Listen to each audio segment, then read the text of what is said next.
Hello नमस्कार दोस्तों, फिर से स्वागत है हमारे यूट्यूब चैनल में। तो आज का जो वीडियो है वो आपको एसबीआई जनरल इंश्योरेंस है उसका रियम्बर्समेंट क्लेम फॉर्म कैसे फिलअप करते हैं वही बताऊंगा। तो चलिए देखते हैं। बेसिकली ये फॉर्म आपके सामने देख सकते हैं, कुछ इस तरीके से फॉर्म आता है आपके सामने, और ये फॉर्म आपको ऑनलाइन से डाउनलोड करना होगा, या आपके अगर एजेंट थ्रू पॉलिसी है तो एजेंट से भी आप ले सकते हैं इस फॉर्म को, नहीं तो ऑनलाइन से डाउनलोड कर लीजिएगा। लिंक मैंने डिस्क्रिप्शन में दे दिया है। इनकेस अदर्स कोई इंश्योरेंस रिलेटेड या कुछ टीपीए वगैरह रिलेटेड आपको इन्फॉर्मेशन चाहिए तो आप मेरे डिस्क्रिप्शन में दिए हुए लिंक पे आप जाकर के विजिट कर सकते हैं।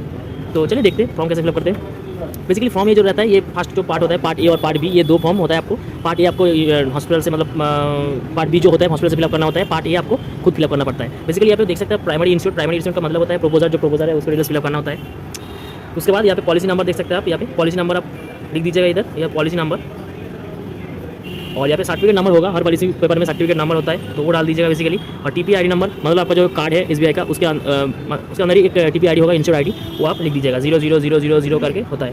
नेम, जो मेडिक्लेम मेन प्रोपोजर है उसका नाम डालिएगा इधर, मेडिक्लेम प्रोपोजर नेम, मतलब जिसके नाम पे मेडिक्लेम है उसका नाम डालना है बेसिकली। एड्रेस आप आधार कार्ड के हिसाब से एड्रेस डालिएगा, आधार कार्ड के हिसाब से। उसके बाद यहाँ पे सारा कुछ डिटेल्स है आधार कार्ड के हिसाब से। फोन नंबर ऐसा नहीं है आपको जो रजिस्टर हुआ है नंबर वही देना पड़ेगा, कोई भी नंबर आप दे सकते हैं यहाँ पे। ईमेल एड्रेस आपके पास है तो दीजिएगा, नहीं तो छोड़ दीजिएगा बेसिकली। यहाँ पे इंश्योरेंस हिस्ट्री, मतलब जो क्या क्या, मतलब इंश्योरेंस हिस्ट्री, पहले से कोई इंश्योरेंस है आपके पास, कोई दूसरा इंश्योरेंस है तो वही आपको यहाँ पे फिल करना होगा।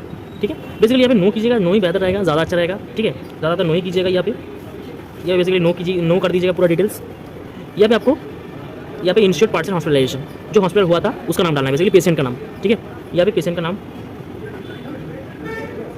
यहाँ पे पेशेंट का नेम डालना है इधर बेसिकली। उसके बाद सारा कुछ फिल कर देना होगा डिटेल्स ध्यान से। यहाँ पे जो एड्रेस रहेगा ये आधार कार्ड के हिसाब से एड्रेस डाल दीजिएगा, जो आधार कार्ड में एड्रेस है। मोबाइल नंबर कोई भी डाल सकते हैं, ईमेल एड्रेस अगर आपके पास होगा तो डालिएगा, नहीं तो छोड़ दीजिएगा ईमेल एड्रेस। उसके बाद सेकंड पेज पे जाते हैं, देखते क्या है। उसके बाद यहाँ पे नेम ऑफ हॉस्पिटल, हॉस्पिटल का नेम डालना है इधर बेसिकली। यहाँ पे हॉस्पिटल नेम, यहाँ पे हॉस्पिटल नेम, इसका सारा डिटेल्स आपको डिस्चार्ज समरी से मिल जाएगा आपको। यहाँ पे रूम कैटेगरी, कहाँ पे एडमिट था पेशेंट, टूइंग बेड, शेयरिंग बेड, जेल बेड, जहाँ पे एडमिट था वो टिक मार्क कीजिएगा। मैं टूइंग शेयरिंग में कर देता हूँ। उसके बाद हॉस्पिटलाइजेशन ड्यू टू, किस वजह से हॉस्पिटलाइजेशन हुआ था, एडमिट हुआ था। यहाँ पे इंजरी, इलनेस, मैटर्निटी, कोई भी प्रॉब्लम, जो प्रॉब्लम है आप टिक मार्क कीजिएगा ध्यान से। मैं यहाँ पे इंजरी को दिखाती हूँ आपको। उसके बाद अगर इंजरी में टिक मार्क करते हैं तो ये डिटेल्स फिलअप करना होगा। डेट, इंसिडेंट डेट आपको फिलअप करना होगा, किस दिन आपका इंजरी हुआ था, इंसिडेंट घटना घटा था। तो उसके बाद अगर इसमें टिक मार्क करते हैं कोई इसका प्रॉब्लम की वजह से एडमिट हुआ है तो ये फिल करने की जरूरत नहीं है। बेसिकली डेट ऑफ एडमिशन, यहाँ पे date of discharge, date of discharge का टाइम, यहाँ पे आपको जो हॉस्पिटल के तरफ से जो फाइनल बिल दिया जाता है आपको, फाइनल बिल में आपको ये मिल जाएगा आपको टाइम। इंजरी, सेल्फ डिक्लेरेशन एक लगता है, मतलब यहाँ पे सेल्फ डिक्लेरेशन करना पड़ता है आपको। वो क्या होता है मैं बाद में बताऊँगा, लास्ट में बता दूँगा आपको। इंजरी गिव केस, सो आपको कैसे हुआ था, आरटीए मतलब रोड ट्रैफिक एक्सीडेंट, गिर गया था कहीं पे, अल्कोहल कंजप्शन करके कुछ प्रॉब्लम हुआ था, या फिर सेल्फ मतलब खुद पड़ गए थे, गिर गए थे घर में, ऐसा कुछ होता है। मेडिकल लीगल, एमएलसी वगैरह हुआ था, पुलिस केस वगैरह हुआ था तो वो आपको टिक मार्क बेसिकली करना होता है। और यहाँ पे डिटेल ऑफ क्लेम, यहाँ पे एक्सपेंस वगैरह आपको डालना पड़ता है, कितना का खर्चा हुआ है, कितना क्या है, सब डालना पड़ता है। ध्यान से फिल कीजिएगा इधर थोड़ा सा। यहाँ पे हॉस्पिटलाइजेशन एक्सपेंस का मतलब होता है जो आईपीडी एडमिशन के टाइम में आपका सारा जो बिल आपका हुआ है वो हॉस्पिटलाइजेशन एक्सपेंस में आता है। प्री हॉस्पिटलाइजेशन एक्सपेंस, एडमिशन करने से पहले कुछ खर्चा किए हैं तो वो प्री हॉस्पिटलाइजेशन एक्सपेंस के अंदर आता है। पोस्ट हॉस्पिटलाइजेशन आपको पता ही है, ये डिस्चार्ज होने के बाद जो मेडिसिन वगैरह खरीदा हुआ था, फॉलोअप चेकअप होता है, उसको पोस्ट हॉस्पिटलाइजेशन एक्सपेंस बोलते हैं। एम्बुलेंस चार्ज तो पता ही है आप लोगों को। हेल्थ चेकअप इसमें नहीं होता है, अगर आप आईपीडी क्लेम कर रहे हैं तो ये ज़रूरत नहीं है। प्री हॉस्पिटलाइजेशन पीरियड ये आपको 60 डेज मिल जाएगा और ये आपको 90 डेज मिल जाएगा। ठीक है, basically claim for domicile hospitalization, आप वेस्ट बंगाल जहाँ पे मतलब जहाँ पे रहते हैं उधर का ही हॉस्पिटल से आप क्लेम कर रहे हो तो टिक मार्क कीजिएगा, बाहर है तो यस कीजिएगा। ठीक है, उसके बाद यहाँ पे फिल कुछ नहीं करना है, यहाँ पे टोटल वगैरह इधर लिख देना है, इधर टोटल लिख देना है, टोटल अमाउंट ध्यान से फिल कीजिएगा थोड़ा सा। उसके बाद यहाँ पे आता है क्लेम डॉक्यूमेंट्स चेकलिस्ट आता है, क्या क्या आप सबमिट कर रहे हैं, सारा कुछ चेकलिस्ट इधर दिया गया है, क्या क्या आप सबमिट कर रहे हैं, सारा ओरिजिनल बिल, सारा रिपोर्ट, सारा डिस्चार्ज हमारी जहाँ कुछ भी है आपके पास सब सबमिट करना होता है।